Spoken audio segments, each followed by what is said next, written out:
한국은 70년 동안 전쟁에 대비한 나라로 무기 품질도 최상급이다. 지난해 폴란드가 한국산 무기에 올인하며 그 이유를 정부 공식 웹사이트에 밝힌 내용입니다. 지난해 폴란드는 한국과 124억 달러, 약 17조 6천억 원에 달하는 초대형 무기 수출 계약을 체결했습니다. 폴란드와 체결한 124억 달러 계약 규모는 K2 전차 및 K9 자주포, F-50형 공격기에 국산 다연장 로켓, 천무 K239 이행 계약 수주액을 합한 금액인데요. 약 18조 원에 육박하는 총 계약 규모는 지난해 폴란드의 전체 국방비 약 19조 원을 웃도는 금액이기도 합니다. 한국은 폴란드의 역대급 규모 무기 도입에 힘입어 지난해 총 170억 달러, 약 24조 원의 성과를 냈습니다. 방사청은 170억 달러는 연간 50억 달러 내외인 우리나라 무기 수입 규모를 상당히 초과한 것이라며 한국이 방위산업에 뛰어든 1970년대 이후 약 50년 만에 이룩한 쾌거라고 밝히기도 했는데요. 폴란드가 한국산 무기에 올인한 실제 이유는 더 있었습니다. 폴란드는 웹사이트에서 한국 무기의 강점으로 신속한 도입이 가능하다고 설명했습니다. 현대로템은 지난해 8월 폴란드 K2 전차 긴급 소유분에 대한 1차 실행 계획이 이뤄진 지 약 4개월 만에 초도 열대 물량을 현지에 인도한 바 있으며 나머지 물량에 대한 출고 역시 순차적으로 진행하고 있습니다. 지난달 22일 K2 전차 5대가 기존 납기인 오는 6월보다 약 3개월 앞서 인도되기도 했습니다. 정식으로 인계된 K2 전차들은 최근 실사격 훈련을 진행했는데요. 이 자리에 함께한 폴란드 안제이 두다 대통령은 감동적인 말을 남기기도 했습니다. 우리는 10억, 100억, 심지어 수천억을 지출해 실제 전투에서 사용할 필요가 없는 장비를 구입하는 것이며 훈련 목적으로만 한정될 것이다. 폴란드가 안전해져서 폴란드군이 싸울 필요가 없도록 우리 모두가 평화롭게 폴란드에서 살 수 있도록 하기 위해서이다. 이것이 우리가 군대를 현대화하고 발전시키는 이유이다라고 말이죠. 그들의 조국 수호를 위한 뜨거운 열정을 느낄 수 있는 발언이었습니다. 그리고 실사격 훈련을 진행한 폴란드에서 K2 흑표에 대한 훈련 보고서를 내놓아 관심이 쏠렸습니다. 실제 K2 전차는 폴란드에서 어떻게 평가받았을까요? 기존에 폴란드에서 운용하던 M1 전차와 레오파드 2A4와 비교한 보고서였는데요. 그 내용을 살펴보면 지난 102시간 동안 K2 탱크의 현장 시연을 진행했습니다. 훈련 기간 동안 K2 전차 209km 주행 3회, 사격 훈련 및 2번 보급, 비상 상황에서의 기동 훈련을 실시하였습니다. K2 구조는 작전 기동에서 최고 등급을 받았습니다. 이 훈련은 갑작스런 생화 공격이나 적의 사격에 대한 기동 훈련입니다. 훈련 중 전차는 완전히 중립 상태로 후퇴하며 소요 시간을 확인했습니다. K2는 M1 및 레오파드 탱크보다 더 빨리 위험 지역을 탈출했습니다. 막사에 대기 중인 병사들은 빠르게 전투 준비 배치를 마쳤습니다. K2가 전투 준비를 하는데 가장 짧았습니다. 엔진과 소프트웨어는 가장 신속하게 전투 준비 상태를 마치고 탈출을 하였습니다. 탈출 경로에는 좁은 도로, 교량을 통과해야 했으며 K2는 어려운 탈출 경로를 탈출하는데 가장 효과적이었습니다. 레오파드 탱크는 이 훈련에서 가장 낮은 점수를 받았습니다. 긴급 유지보수에 있어서도 M1 탱크의 경우 모듈 교환 능력이 뛰어납니다. K2는 이를 모방하여 엔진, 사격 통제 시스템 및 추진 장치를 교체할 수 있습니다. 손상된 포장재 교체 시간이 단축됩니다.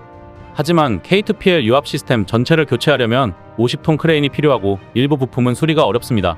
전투 피로도에 있어서도 K2는 레오파드와 소프트웨어 레이아웃 및 하드웨어 레이아웃이 다릅니다. 이 부분은 인체공학적이며 많은 부분이 업그레이드 및 재구성되었습니다. 레오파드는 전자레인지 크기만한 적대적 충돌 경고 시스템 및 통신 장치를 갖고 있으나 K2는 손바닥 크기의 인터페이스를 사용하여 모든 적대적 환경 파악과 차량 상태 확인이 됩니다. 내부 스폴 플레이트와 승무원의 개인 화기를 소지하고 있는데 전혀 문제가 없습니다. 부상당한 승무원을 대피시키는데 매우 유용합니다. 이 부분은 기존 T-72와 비교할 수 없는 장점입니다.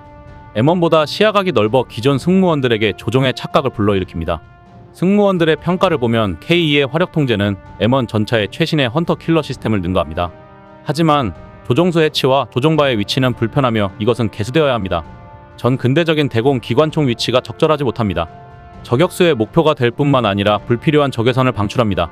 K2 전차는 비상시 전차 벙커에 들어가서 승무원 한 명으로 고정형 화력 지원으로 사용할 수 있습니다.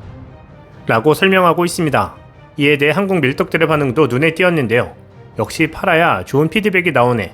야전 수리가 좀 까다롭고 기관총 배치만 바꾸면 전체적으로 평가가 좋네. 대공 기관총은 RCWS 원격 사격 통제 체제로 바꿔야겠네. 구매자 평가가 좋구만 등의 반응이 있었습니다. 현지 폴란드인들은 이렇게 빨리 현장에 투입된 것 자체가 믿기지 않는다는 반응이 많았습니다. 게다가 미국과 독일 전차를 모두 사용해봤던 폴란드군의 평가가 좋기 때문에 든든하다는 반응들도 눈에 띄었습니다. 최상급의 무기를 신속하게 도입할 수 있다는 것을 보여준 한국 방산업체들의 질주가 올해도 이어질 전망인데요. 한국 방산의 선도업체인 하나에어로스페이스는 올해 호주, 폴란드, 루마니아 등에서 수조원 규모의 추가 수주에 박차를 가하고 있습니다. 이런 가운데 캐나다가 잠수함 교체를 검토하고 있다는 소식이 들려왔습니다. 최대 12척 도입을 추진하고 있으며 이에 대우조선해양의 수주가 유력시되고 있다는 것인데 두 가지 이유가 있었습니다. 13일 업계에 따르면 캐나다 왕립해군은 약 600억 캐나다 달러, 약 59조 원을 들여 잠수함 최대 12척을 구매하자고 현지 국방부에 제안했습니다. 600억 캐나다 달러는 12척의 수명 주기 비용을 포함한 금액으로 실제 척당 건조 비용은 약 2조 원 안팎으로 추정됩니다. 캐나다는 현재 영국 해군으로부터 구매한 잠수함 4척을 보유하고 있습니다. 이 잠수함은 수중 배수량이 2,400톤급인 중형 잠수함으로 1980년대 건조됐는데요. 캐나다는 2000년에서 2004년 사이 잠수함을 인도받아 운영해왔는데 시간이 지나며 활용도가 떨어지고 있습니다. 2017년부터 2023년 4월까지 캐나다군은 3척을 총 529일 동안 바다에 띄웠으며 유지보수 비용으로 19억 캐나다 달러, 약 2조 원을 썼습니다. 한 척은 지난 5년 동안 한 번도 출항하지 못했습니다. 잠수함의 노후화에 더해 지난해 우크라이나 전쟁까지 터지며 잠수함 교체의 필요성이 커진 것인데요. 현재 캐나다군이 보유한 4척은 2030년대 후반까지 운영할 수 있습니다. 새 잠수함을 건조해 배치하는데 15년에서 25년이 걸리므로 주문을 서둘러야 한다는 목소리가 캐나다 안팎에서 나오고 있는 것입니다. 캐나다군의 수장인 웨이네어 국방참모총장은 지난달 오타와에서 열린 국방정책회의에서 잠수함 도입의 필요성을 언급했습니다. 웨이네어 참모총장은 2021년 유엔 사령부 부사령관으로 한국에 부임해 한국과 인연이 있는데요. 2019년 한미동맹 친선협회로부터 예영수라는 한국 이름을 선물받았고 근무지였던 평택시의 명예시민이 되기도 했습니다. 한국이 유리한 첫 번째 이유입니다. 캐나다 해군은 공기부료 추진체계를 탑재한 잠수함과 핵추진 잠수함 등 다양한 모델 도입을 살피고 있는 것으로 알려졌는데요. 미국과 영국, 프랑스는 원잠을 생산하기에 캐나다가 도입하기는 사실상 불가능합니다. 때문에 재래식 잠수함으로 대우조선해양의 DSME-3000과 일본 다이게이급으로 후보가 좁혀지는데요. 대우조선해양의 DSME-3000은 도산 안창호급 잠수함을 바탕으로 리튬 기반 배터리를 탑재해 소음이 적고 지속 자막 능력을 비약적으로 늘린 최신형 모델입니다. 3,700톤 이상 수중 배수량에 잠수함 발사 탄도미사일 발사 능력까지 갖춘 것으로 알려졌는데요. 미사일 수직 발사관 용량도 기존 6발에서 10발로 늘어났습니다. 탄도미사일을 탑재하지 않을 경우 이 공간에 토마호크 등 다른 미사일 수직 발사관을 장착해 수십 발을 운용할 수도 있습니다. 이 잠수함은 수심 250m 아래에서 시속 37km의 빠른 속도를 낼 수 있고 선체 각 부분에 탑재된 고성능 소나로 수중, 수상의 적을 찾아 공격할 수 있습니다. 캐나다가 가용 예산 범위에서 구매 가능한 가장 강력한 잠수함입니다. 한편 다이게이급은 일본의 잠수함 기술력이 집약된 최신형 모델로 DSME-3000보다 다소 큰 덩치를 가졌습니다. DSME-3000과 마찬가지로 리튬 기반 배터리를 탑재하고 있는데요.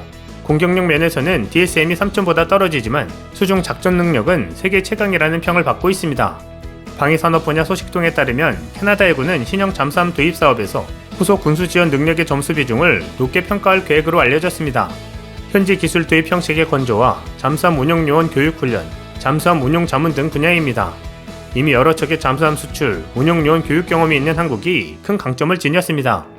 잠수함 수출 경험이 전혀 없는 일본과 비교하면 그야말로 절대적 우위라고 할 수 있다는 것이 두 번째 이유입니다. 이 두 가지 이유를 잘 이용해 단군 이래 최대 규모의 잠수함 수출 잭팟을 기대해봅니다. 이상 시온TV였습니다.